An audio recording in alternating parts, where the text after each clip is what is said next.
Hey everyone. Today we're going to talk about a movie that's definitely not for everyone, but it's super interesting and makes you think a lot. It's called American Psycho. Now, the name might sound a bit scary, and that's because it is. This movie isn't your typical action-packed superhero story. It's a look inside the mind of a very complicated and disturbing character. American Psycho isn't just a horror movie in the way that there are jump scares and monsters.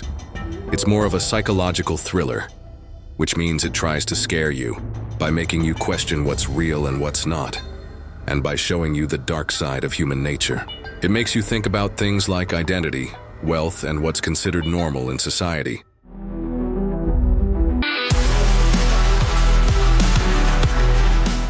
Today on uniStarverse, we're going to explain the full story of American Psycho in simple and easy English. We'll look at who Patrick Bateman is, the strange and often violent things he does, and try to understand what the movie is really trying to tell us. Just a heads up, this movie deals with some very grown-up and disturbing themes, including violence. We'll talk about these things because they're part of the story, but we'll try to explain them in a way that helps us understand the movie without being too graphic. So if you're ready to explore a movie that's a bit dark and makes you think, then let's get started with American Psycho. American Psycho came out in the year 2000. It was directed by Mary Harron, and it's based on a famous and also controversial book with the same name written by Bret, Easton, Ellis. The main actors in American Psycho are Christian Bale as Patrick Bateman, our main character. He's a wealthy and handsome investment banker in New York City during the 1980s. Willem Dafoe as Donald Kimball, a private investigator who starts looking into some of the strange things happening around Patrick. Jared Leto as Paul Allen, one of Patrick's colleagues. Reese Witherspoon as Evelyn Williams, Patrick's fiancée. Chloe Sevigny as Jean, Patrick's secretary who has a crush on him.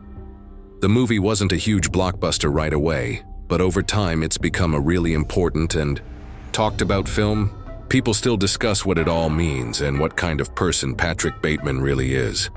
It's known for Christian Bale's amazing performance and for its dark humor and unsettling atmosphere.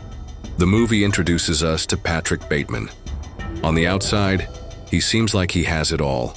He's young, very good-looking, incredibly rich, and works at a fancy investment firm on Wall Street in New York City in the 1980s. He has a beautiful fiancée, expensive clothes, a great apartment, and hangs out at all the trendy clubs and restaurants. Patrick is obsessed with his appearance. He has a very detailed and almost ritualistic morning routine involving expensive skincare products, exercise, and making sure he looks absolutely perfect. He's also very concerned with status and material things. He cares a lot about what brand suit he wears, what kind of business card his colleagues have, and who can get reservations at the most exclusive restaurants.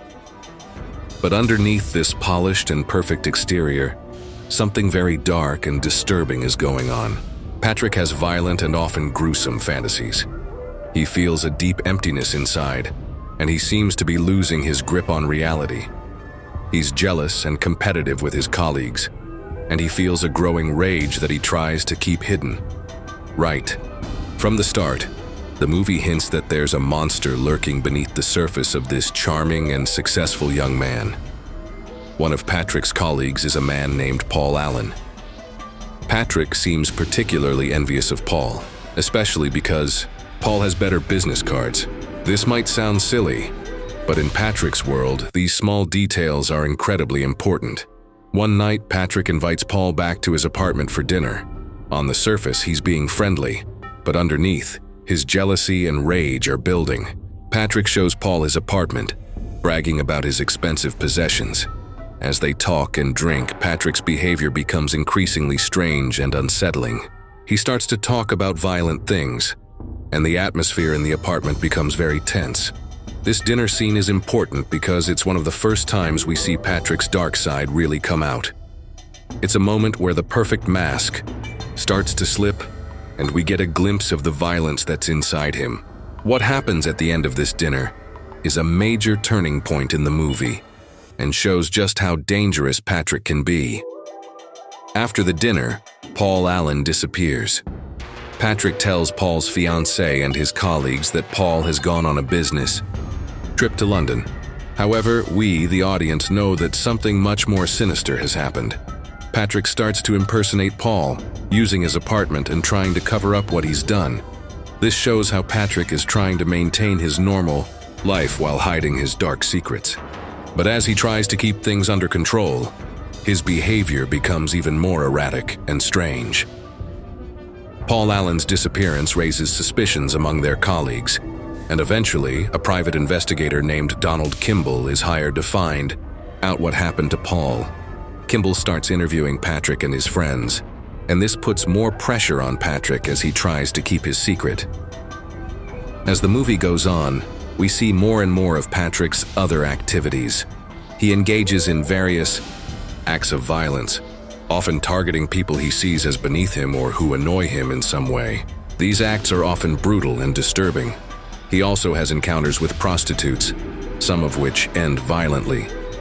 The movie shows these events in a way that is often unsettling and makes us question Patrick's sanity. We see his rage and his complete lack of empathy for other people. These scenes are important for understanding the darkness that has consumed Patrick. They show that his perfect exterior is just a facade, and underneath, he is capable of terrible things. They also contribute to the movie's unsettling and disturbing atmosphere. As Donald Kimball, the private investigator, continues to look into Paul Allen's disappearance, he keeps coming back to Patrick. Kimball asks Patrick a lot of questions about his relationship with Paul and about the last time he saw him. Patrick tries to act normal and innocent, but under the pressure of the investigation, his behavior becomes increasingly erratic. He has tense conversations with Kimball where he tries to mislead him and act like he doesn't know anything. The investigation puts a lot of stress on Patrick, and we see him struggling to keep his two lives separate: the successful businessman and the violent person he becomes in secret. The more Kimball investigates, the more we see Patrick's carefully constructed world starting to crumble around him. At one point, Patrick seems to reach a breaking point. He calls his lawyer and leaves a long, rambling voicemail confessing to all the terrible things he has done, including the murder of Paul Allen and many others. He describes his violent acts in detail, seemingly wanting to finally unburden himself. After leaving the confession, Patrick expects his life to fall apart. He anticipates being arrested and facing the consequences of his actions. However, the next day, things don't go as he expects. When Patrick talks to his lawyer again, his lawyer seems to think that Patrick is joking or delusional.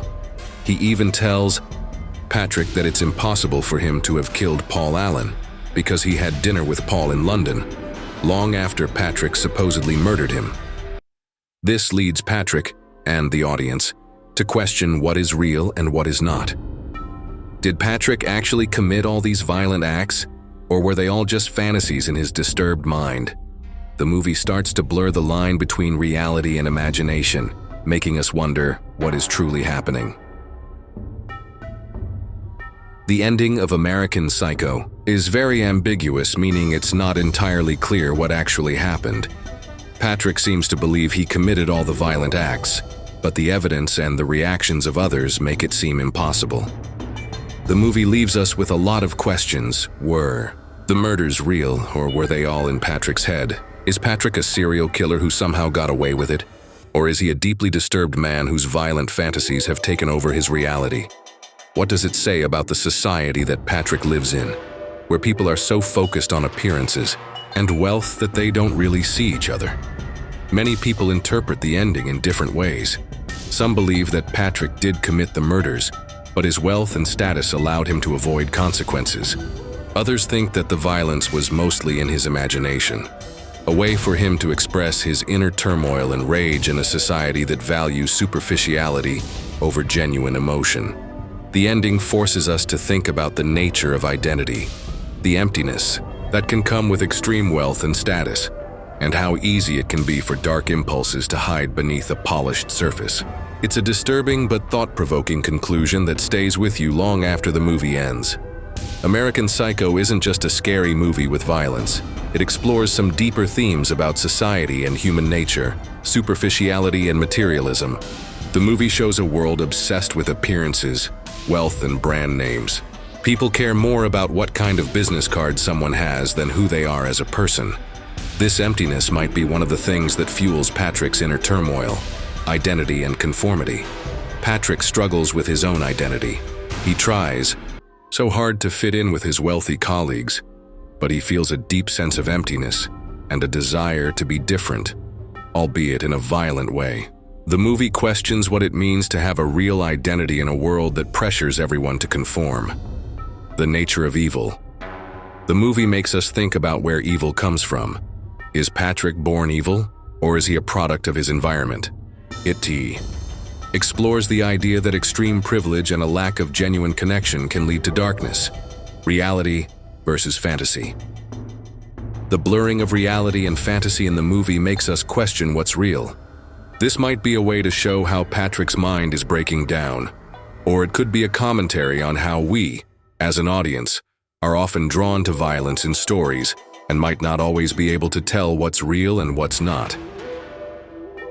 Christian Bale's performance as Patrick Bateman is widely praised. He reportedly prepared for the role by studying Tom Cruise's mannerisms, though he ultimately created a unique and unsettling character. The movie was controversial even before it was made, due to the violent content of the book. There were debates about whether it should be adapted into a film at all. Director Mary Herron had a specific vision for the movie as a satire, a dark comedy that critiques the excesses of the 1980s and the superficiality of the wealthy elite. Several other actors were considered for the role of Patrick Bateman before Christian Bale was cast, including Leonardo DiCaprio. The movie has a very distinct visual style, with a lot of attention paid to the details of the 1980s setting. From the fashion to the music, American Psycho is a movie that stays with you long after you've seen it. It's not just a horror film, it's a dark and complex look at a troubled mind and the society that might have helped create it. The ambiguity of the ending and the unsettling nature of Patrick Bateman make it a film that people continue to discuss and analyze. What did you think of the mystery of what was real and what wasn't in the movie? What are your thoughts on Patrick Bateman as a character? Let us know in the comments below. If you found this explanation interesting, please like this video, subscribe to uniStarverse, and hit the bell for more thought-provoking movie breakdowns. What other movies that make you think should we explain next? Tell us in the comments. Thanks for watching, and remember, sometimes the most terrifying monsters are the ones hiding in plain sight, wearing expensive suits.